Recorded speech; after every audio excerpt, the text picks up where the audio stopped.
Hello and welcome into the RotoWire Esports Show. My name is Andrew Laird, joined as always by Ethan Sexton. This time to talk about Wednesday's four-game LPL LCK slate. Ethan, we talked yesterday about game stacks and one-offs. It for the two-game slate at least, looks like the team one-off hit this morning. I went with I think a top laner one-off that finished, of course, with the second highest score, which gave me a tie for 13th, but or 12th, I think it was. But we shouldn't have that problem on Wednesday's four-game slate, which looks like pretty wide open. Like there are no dominant favorites, and or actually, let me rephrase. There's one big favorite, and I've already seen multiple people calling for an upset. So where do you think we're looking on for Wednesday's slate? Is the one big favorite the IG E-Star matchup with IG being, since they're the highest priced team? Yeah. Yeah, they're scary, right? They're a scary proposition to trust right now because they've lost, two straight series, and they didn't look good in either one.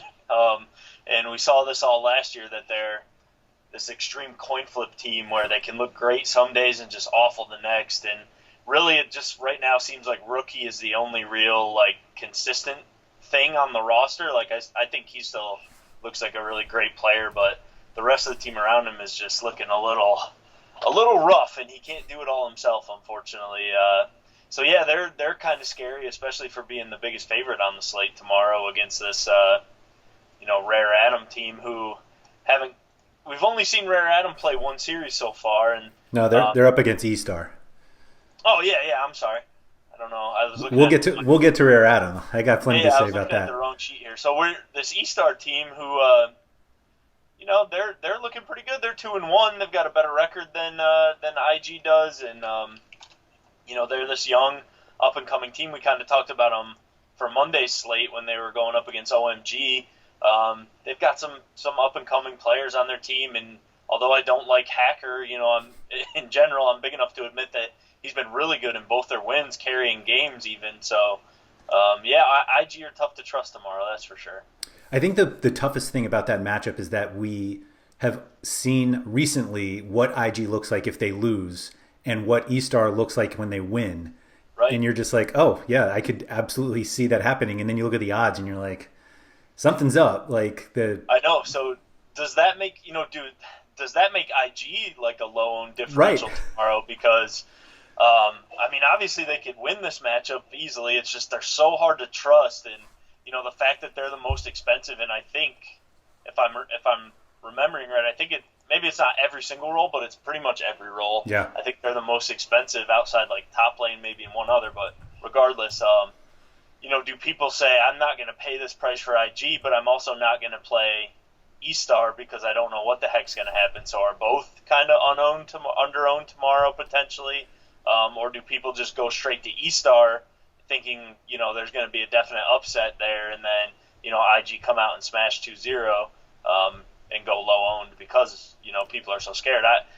I don't know. It's a scary proposition, but, that series isn't the only one where, some of these underdogs are looking pretty viable. So tomorrow it's a pretty good slate. I can see avenues for all these teams, which makes it, interesting when lineup building because there's not one clear spot where probably everybody's going to look to go, I would say.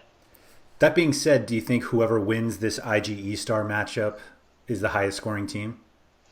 Ah, man, I hate when you ask me that because it's so hard to predict. But yeah, I could definitely see it happening because both teams, especially IG, they could be down 4,000 gold or whatever, and they're not afraid to pick team fights if they find the right opportunity. And yeah. It either goes one or two ways, but if it goes bad, that's good for the team they're playing. Because they're not going to stop fighting. IG are not a passive team. Right. So even when they're losing, they're not going to look to just huddle under turrets and accept their beating and move on. They're going to try to fight back at least. So that does, historically their games are higher kill, and E-Star have looked kind of the same way so far this season. So yeah, it's definitely a good spot to look. You might have the Vegas prop bets for kills and stuff like that, so maybe that's reflecting in those, but I could definitely see that series being the highest, but I wouldn't game stack it. Well, yeah, sure. It actually has the same kill prop as the other LPL matchup, which is that Suning Rare Atom. maybe I'm just putting way too much emphasis on Suning just crushing top at the beginning of the season. But like they're not even that big of a favorite. They're priced like they should be, up there. But I was surprised that that matchup is, at least from an odds perspective, much closer than I was expecting it to be. Yeah, when I saw that too, that's right where I went to start building my lineups, to be honest, because Suning smashed top on opening day in the first matchup, and then they lost a close 2-1 series to RNG, but RNG look like one of the best teams in the league right now, so I don't think we should hold that too much against Suning. And then this Rare Adam team, we've only seen them once, and they lost their opening series of the year. I'm trying to find their scoreboard. I can't parse it right now, but that's right. They lost the top. They got swept by top.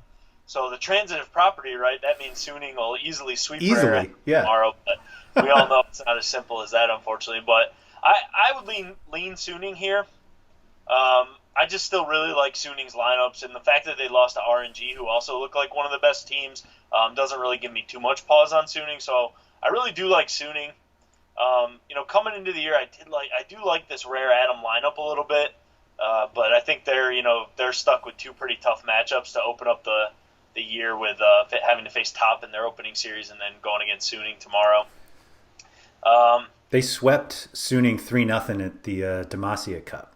Yeah, I don't even take that into consideration. Maybe I should, but so many wonky things happen in these preseason cups. A lot of them players that, and this might not be the case for that series certainly, but a lot of the teams aren't even playing normal starters. Yeah, they're mixing in young guys and stuff. So I don't take that into too much consideration. Okay. But yeah, I could see an avenue for Rare Adam just because I kind of do like this lineup. I think it's a good solid lineup that can be a back end playoff team or fight for a playoff spot at worst. But I would still lean Suning I just think Suning have looked really good. Even in their loss, they played pretty well.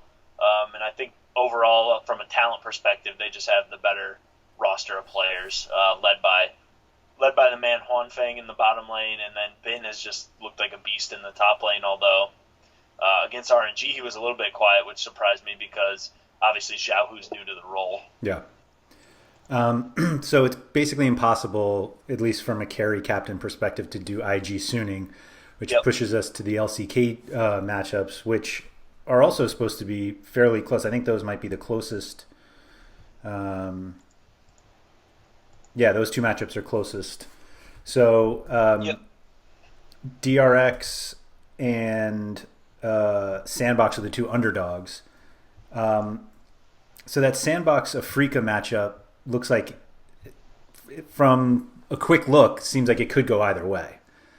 But I'm not sure you want either side. Right. Well, I think to your point, both these matchups definitely could go either way. These are kind of like the four teams that should be fighting for the last playoff spot in the LCK potentially. So they're all none of them are as good as the T1, the Gen G, the Damwon or anything like that. But they're not Fredit Brion basically. They're not the worst team in the league. Okay. But this is kind of so I really like this Sandbox roster coming into the year, but they're 0-2. Obviously, they lost their first two series, and I'm down on this Afrika roster, but it's kind of a tough call. I'm leaning Sandbox, and I think it's just kind of I'm still willing to give them a shot because I like their roster, but it's getting to the point. Why do I like this roster? Summer. They were bad in summer, and they've been, not very good to start this season. But I still kind of am holding out hope for them, honestly. And I kind of like them in this matchup as the underdog. It's just basically Afrika. It's that whole fly bang thing that I talk about every time they've been on a slate. I think those guys are on the tail ends of their career here, and I'm not sure they can fully compete, with today's starters in the LCK. And while Sandbox aren't an elite team like we just mentioned, I do still think there's upside with guys like Fate and Route and Summit, and I like their overall roster better. Tomorrow's going to be a little bit tough because I do think Keen is the best player on Afrika, so Summit might not have a great time, but I really do think that the rest of the Sandbox roster could easily compete with this Afrika team, and I kind of like them as an underdog in that matchup. It opens up some salary, and I think they've got a definite shot. So I'm kind of leaning Sandbox. That's my lean on that one, and then this NS Red Force and DRX series is a real. I think this is the toughest one on the slate to really get like a good lean on, because DRX's rookies have looked pretty good. Yeah. Overall, they haven't looked awful. And then Red Force, they've looked pretty good too. Like, well, I shouldn't say pretty good. They've looked all right too. Like, both teams have looked okay, and that makes it kind of hard to determine, which side are we going to want to go with tomorrow. So the hardest part too is, like, I think both teams, potentially their best players are their junglers. So you don't really get an edge from the jungle role tomorrow in this matchup either way.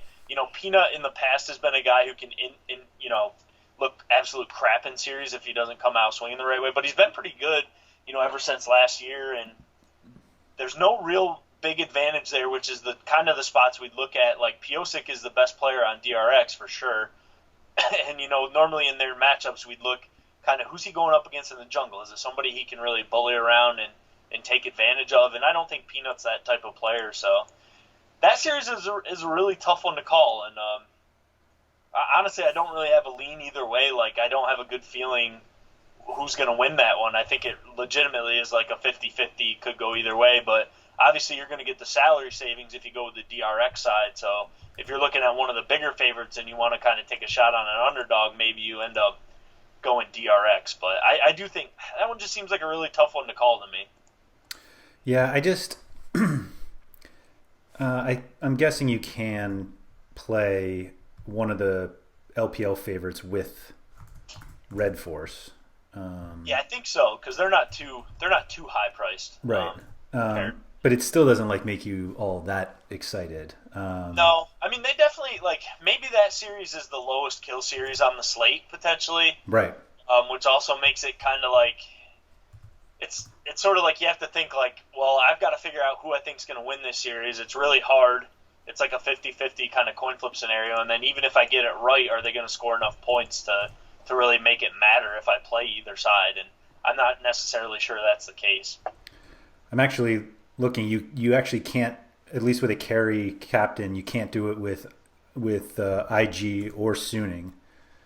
Yep. Okay. You could probably pull a team one off if you wanted, but it's so if you're doing that, then you're basically playing Red Force as one of the favorites that you're playing, and you're building a lineup without Suning and without IG. I mean, I guess if you're really into E-Star, then that's the way you do it. But it just seems like you're basically paying up for Red Force in order for a lower scoring team, kind of expecting them to win, but I'm not sure how much you're actually getting out of them. Yeah, I wouldn't be that confident with them. I really didn't look at them at all when I was building lineups, and maybe that means that series goes low owned, and might be, yeah. We never know what could happen.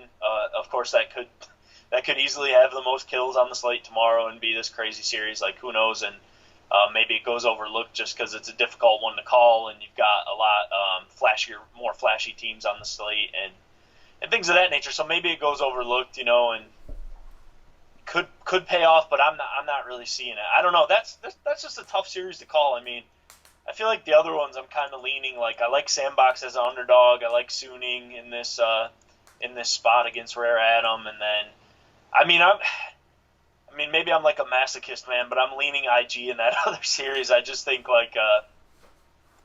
I don't know. I still got to give them the benefit of the doubt, even though they've looked like crap their past two series. It's just we've seen it too many times too, in the past, where once you get off them and start playing against them, that's the time when they start showing up and really crushing. So that's part of it that's weighing on my mind as well. And it's hard to let go of that bias, but it's just something that I've definitely seen happen in years past. This IG team starts looking like crap, and then we start targeting them, and then that's when they turn it around and look like what they should look like. So yeah, I think probably Suning maybe are the most popular team tomorrow because it seems like they're in the best overall spot. And then people are taking shots on E-Star probably, I would think. Yeah, I think Suning E-Star is going to be popular for Yeah, sure. I think that feels like a very chalky way to go, Yeah. for sure. And then, E-Star, they definitely could win, and maybe they're up there, man. But I'm still going to give IG the benefit of the doubt, with the caveat that they've obviously looked pretty bad these last two series, and they definitely could fall. And it's a scary proposition playing them as the most expensive team as well. But like we mentioned at the beginning, with their price and their form coming into play, does that leave them under-owned? Potentially. I don't know.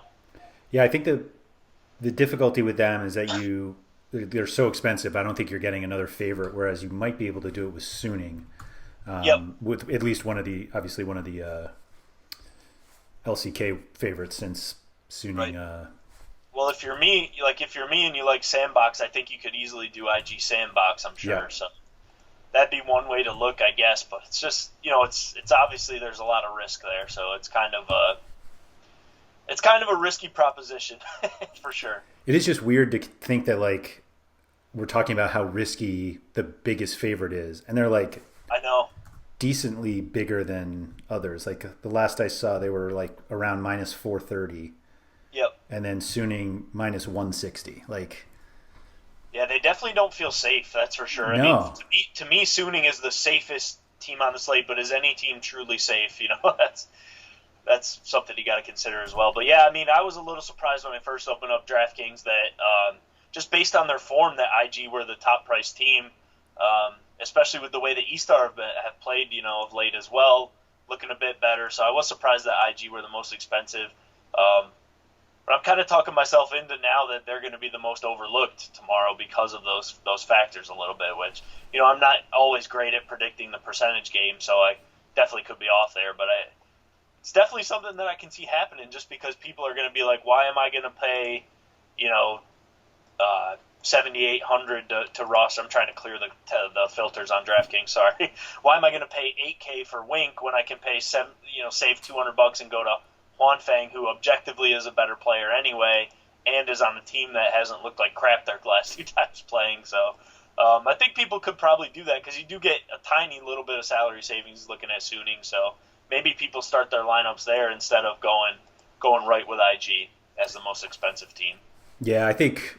I mean, not that like all the content out there pushes so much ownership, but like Right. for the number of people who I've seen already talking about E-Star, that like I feel like that has to push IG down. Does that leave Rare Atom as like the top leverage situation? Yeah, probably rare Atom and IG stack for all the Right. marbles. I could see that happening. It's a little crazy. Like I'm still leaning Suning, but I like this Rare Atom team enough that an upset wouldn't really shock me. Right.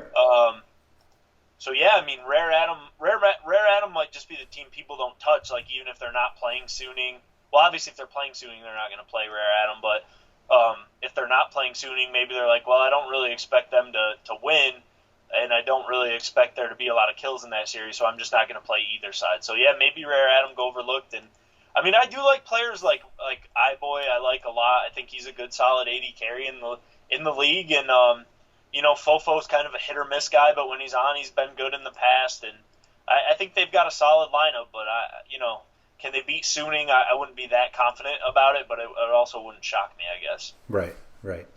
Um, last thing, do we have any like possible sub situations or the LCK lineup curveballs we might have to deal? Well, it doesn't even matter with the DRX Red Force one, but I don't think there's any issues Yeah, with Sandbox or Afrika, right?